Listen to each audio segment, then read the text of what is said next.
Olá, amigos, eu sou o professor Rafael Salviano e estamos de volta com as nossas aulas de Direito do Trabalho. Vamos falar um pouquinho hoje de salário e remuneração. Vamos falar de salário e remuneração. A CLT, no seu artigo 457, ela consigna o que seria salário e remuneração.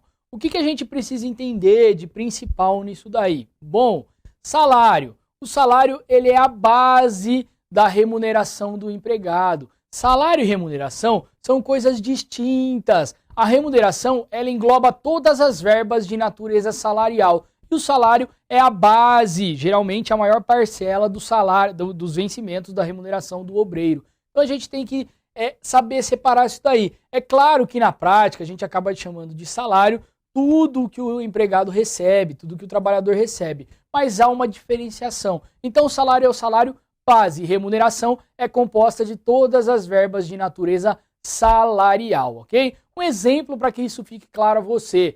Alguns funcionários, eles têm em sua convenção coletiva de trabalho ou acordo coletivo de trabalho, um piso salarial mínimo. Ou seja, o empregador não poderá pagar a ele, aquela categoria profissional, menos do que está consignado naquele instrumento de negociação coletiva. Então, nós entendemos que o salário, quando dizemos aí salário, o salário é aquela base salarial. Se for R$ 1.500, ou seja, a categoria não pode ganhar menos do que R$ 1.500. Então, o salário dele, a base salarial, o salário dele será aqueles R$ 1.500. A remuneração será o englobamento de todas as outras verbas, inclusive o salário, de natureza salarial que estarão inseridas na remuneração, que estarão inseridas no pagamento daquele trabalhador, ok?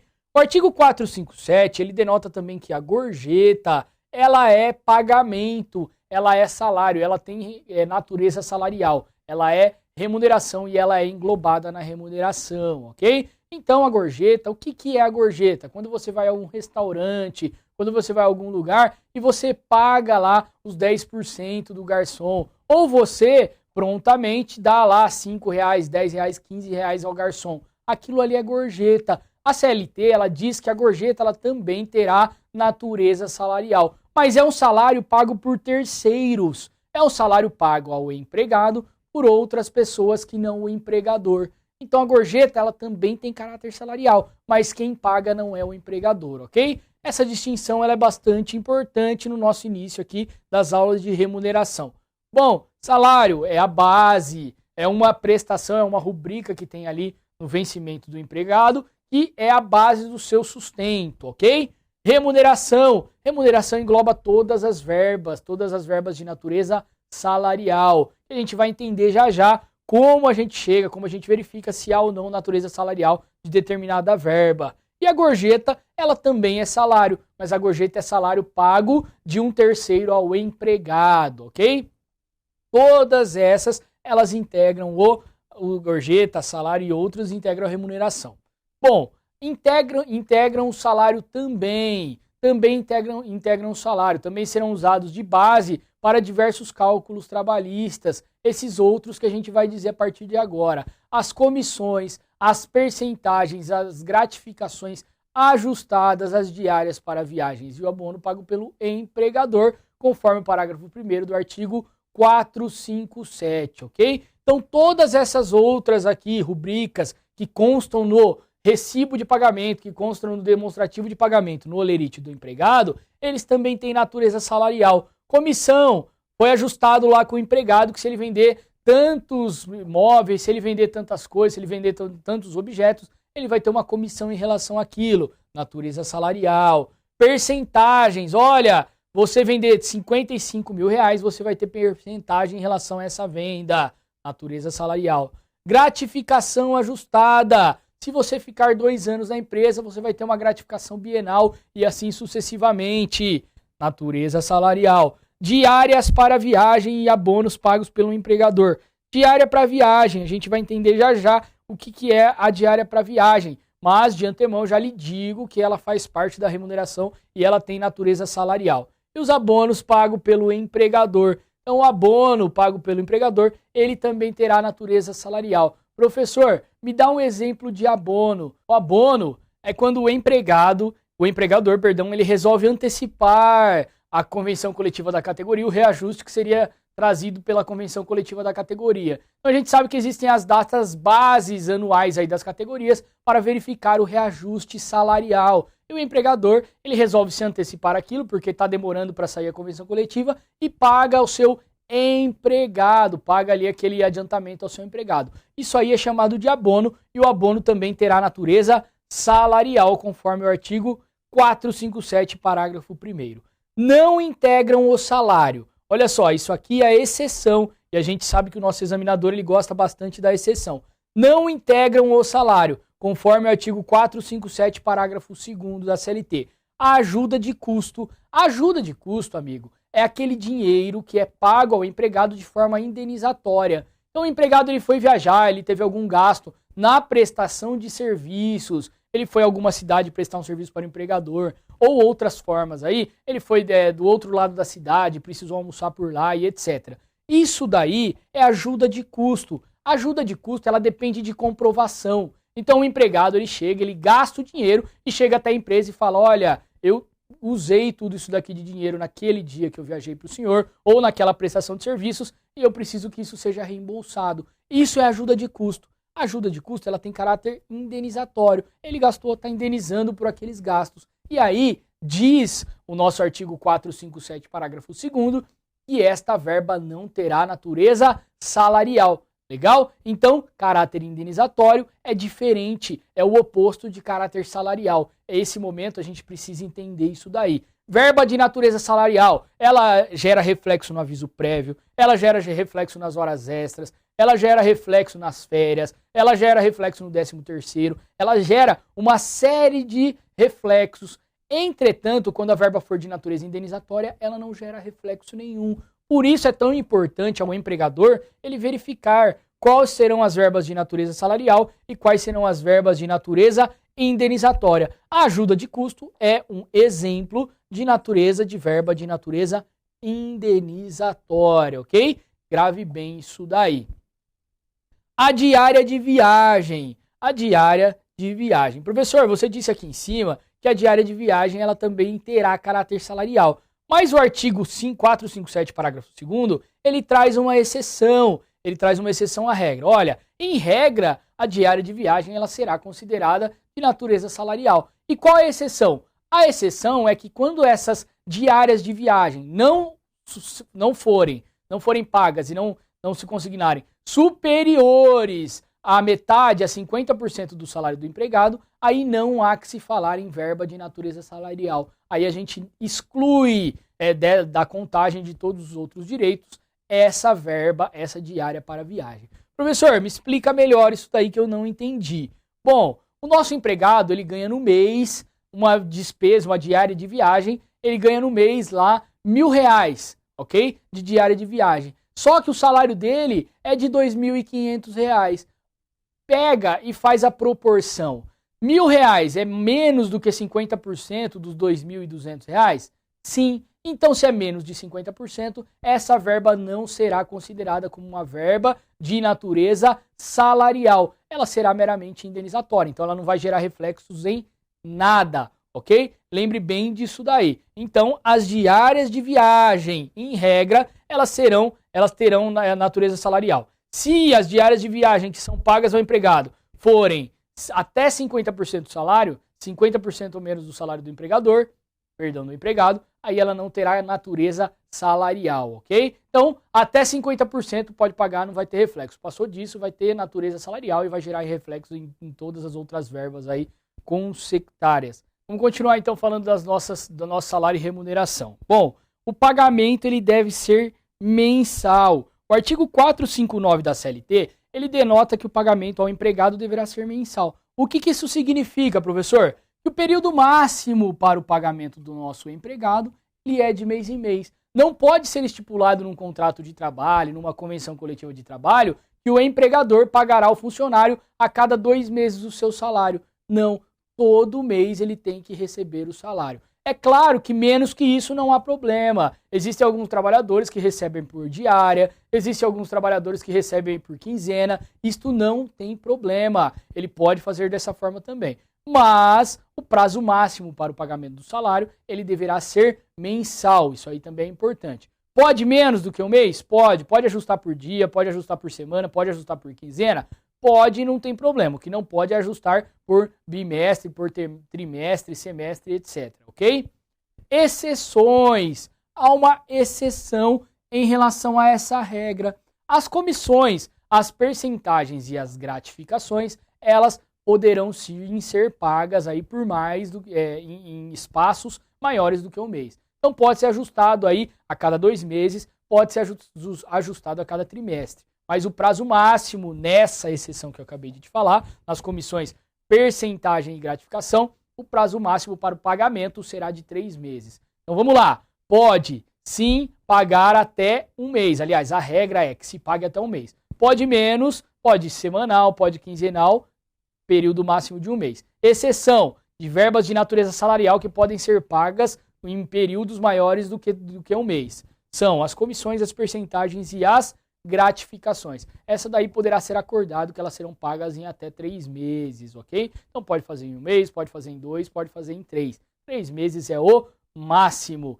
Data máxima para o pagamento. O parágrafo 1º do artigo 459 da CLT, o parágrafo 1º do 459, ele denota que, sendo mensal a gratificação, o pagamento, aliás, sendo mensal o pagamento, a remuneração, ele deverá ser efetivado até o 5º dia de cada mês. Então, o máximo aí para o pagamento mensal é até o 5º dia útil de cada mês. Então, ele pode chegar lá, pagar até o dia 1º, dia 2º, pode, não tem problema. Não pode deixar passar do 5º dia útil de cada mês. Essa é uma regra imposta aí também pelo artigo 459, parágrafo 1º da CLT. Professor, se for quinzenal, se for semanal, aí não tem problema, o período é menor, ok? Então aí não vai ter como ele pagar no 5º dia útil de cada mês, porque ele vai pagar 15 dias e assim por diante, não há problema. O problema é se ele for mensalista e o empregador estiver pagando após o 5º dia útil. Se ele estiver pagando após o 5º dia útil, ele está cometendo uma falta e poderá ser aí até multado, autuado pelo Ministério do Trabalho e Emprego, ok? Esse é o parágrafo 1º do 459. A súmula 91. A súmula 91 do TST, ela trata do salário complessivo. Professor, o que é o salário complessivo? Bom, o salário complessivo é aquele que traz em um único valor diversas rubricas do salário do funcionário. E quais são isso daí? Bom, ele coloca lá remuneração e não divide, e não coloca salário base, não coloca lá que há o adicional de tempo de serviço, não coloca lá que há o adicional de periculosidade, de insalubridade e outros. Ele coloca em um valor só, ele coloca lá remuneração, tanto e acabou. Isso aí é possível? Não é possível. A súmula 91, ela denota que se o salário for complessivo, não vão ser considerados pagos os direitos do trabalhador. Isso significa que se o nosso empregador, ele colocou lá no Olerite, você recebeu R$1.000 a sua remuneração e nisso está englobado tudo, você pode ir até a Justiça do Trabalho e entrar com uma ação porque ele vai ter que pagar os direitos que ele não colocou ali. Se você tivesse direito ao adicional de insalubridade, se você tivesse direito às horas noturnas e não foi separado no Olerite, ele vai ter que te pagar aquilo ali porque considera-se não efetivado e não pago os direitos que estão consignados aí de maneira complessiva no demonstrativo de pagamento. Então, quando vai pagar o funcionário, tem que colocar lá salário base, adicional noturno, horas extras e assim por diante. Porque senão, se fizer dessa forma complessiva, se fizer dessa forma unitária, entender-se-á que não foi pago todos os direitos do trabalhador. E aí o empregador vai ter que pagar tudo aquilo ali de novo, ok? Então lembre bem disso daí. Salário complessivo, que junta tudo, que achata tudo em uma verba só, ele é impossível, ele não será considerado na Justiça do Trabalho. O Olerite, ele deve vir discriminado, bonitinho ali, o que está pagando, qual é o valor de cada coisa, para que o empregado ele possa conferir aquilo ali e ver realmente que ele ganhou todos os direitos, que ele recebeu todos os direitos que ele teria direito. Salário mínimo. É garantido a todo trabalhador um salário mínimo. Hoje a gente tem aí o salário mínimo federal. Então, em toda a federação, em todo o Brasil, nós temos um salário mínimo que deverá ser pago a todo trabalhador.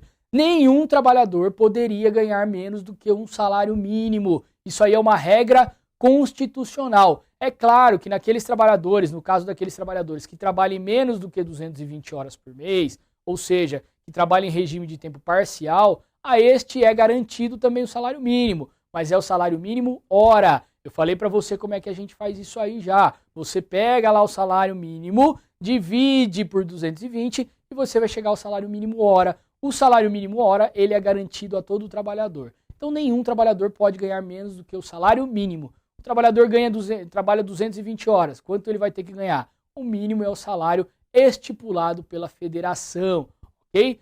A gorjeta, ela não entra na conta do salário mínimo.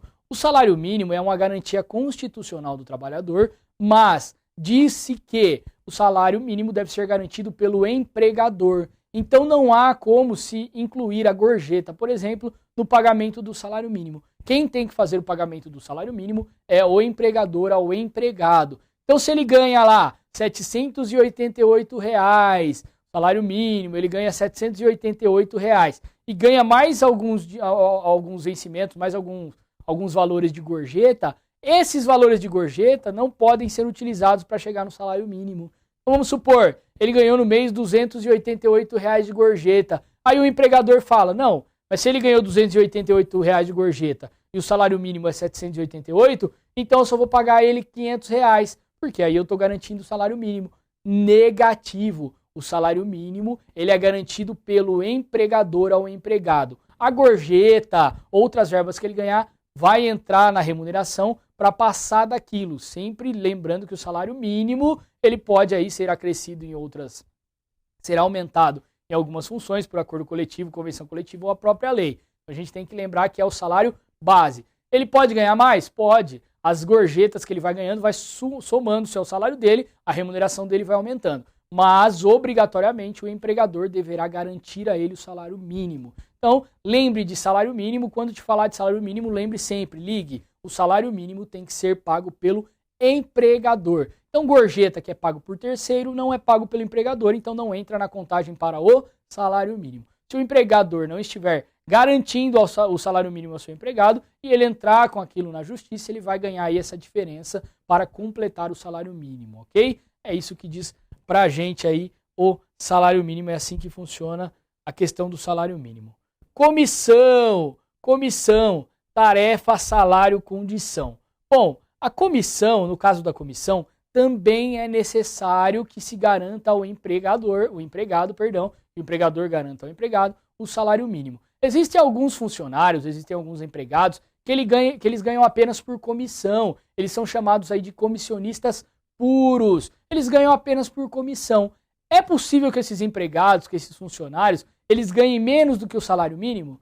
Não. Ainda que eles não tenham vendido tudo que precisava para chegar no salário mínimo, o empregador vai ter que bancar aquilo até que se chegue ao salário mínimo. Não pode, nem esse pessoal que é comissionista puro, que só ganha por comissão, e o salário dele é composto inteirinho por comissão, isso pode, isso também é permitido, mas o que não pode é o empregador não garantir a ele o salário mínimo. Então vamos supor que ele tenha chegado lá e vendido bastante, mas ele só vendeu as comissões dele na hora que ele foi lá olhar, deu R$ 500. O empregador vai ter que completar aquilo para ele ganhar o salário mínimo, R$ 780 hoje, ok? Então lembre bem disso daí, lembre sempre disso. Ah, ele só ganha por comissão, aí ele não vendeu e não atingiu o salário mínimo. O empregador vai ter que bancar aquilo ali até chegar à remuneração mínima federal, ok? Tarefa é a mesma coisa. Geralmente é utilizado tarefa, meus amigos, a gente vai falar daqui a pouco das espécies de pagamento, de abonos e etc. Geralmente é empregada a tarefa quando são trabalhos à mão, são trabalhos aí de fazer móveis, são trabalhos de fazer esculturas e etc, ok? Então, nesses casos, geralmente é contratado aí por tarefa. A mesma coisa é na tarefa. Se o empregador e o empregado combinarem um salário, combinarem uma remuneração por tarefa, e ao final do mês ele não atingiu o salário mínimo, o empregador será obrigado a completar aquilo ali para que ele receba pelo menos o salário mínimo mensal. Salário condição. Amigo, o salário condição, ele é um pouquinho diferente. O salário condição é aquele que é estipulado caso o empregado ele atinja alguma condição ou ele efetive algum trabalho. Este salário condição, ele pode até ser estipulado, mas ele não pode ser a única forma de remuneração. Por quê? Porque é garantido ao nosso empregador, ao nosso empregado, o salário mínimo pela vigência do pacto laboral. Então, bom, firmamos um contrato de trabalho. Você já sabe que tem que pagar para mim o mínimo de um salário mínimo, ok? O mínimo é o salário federal. Então, fechamos um contrato de trabalho. Eu vou começar a trabalhar para você, eu tenho que ganhar no mínimo o salário mínimo federal ali, ok? Não tem problema você instituir para mim um salário por condição. Olha, se você fizer isso, ou se a sua função for feita dessa maneira, você vai ganhar mais um salário mínimo. Não tem problema. Pode até acontecer isso daí. O que não pode acontecer é só existir salário condição. Se o trabalhador começou a trabalhar e ele não atingiu aquela condição, ele não vai ganhar nada, é errado. O salário condição ele é um plus no salário do empregador. Ele é algo a mais. Então não há que se falar aí em pagamento, o salário condição como sendo a única forma de remuneração do empregado.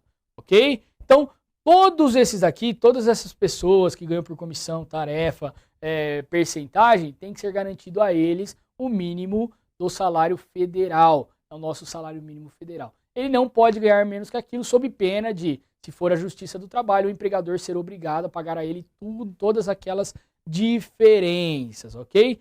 E o tempo à disposição, professor? A gente já falou do tempo à disposição também, eu vou ser sucinto nisso aqui. O tempo à disposição é aquele tempo em que o empregado, ele, apesar de não estar efetivamente trabalhando, desempenhando suas funções, ele está à disposição do empregador. A gente tem alguns exemplos de disposição, de tempo à disposição. São as horas em itinerário, são as trocas de uniforme, são os lanches do início da jornada e assim por diante. Então, este tempo, ele também será remunerado. Por quê? Porque naquele momento o empregado ele já está à disposição do seu empregador para iniciar os seus trabalhos. Então, lembrando que a nossa remuneração, ela também vai englobar aí o tempo à disposição.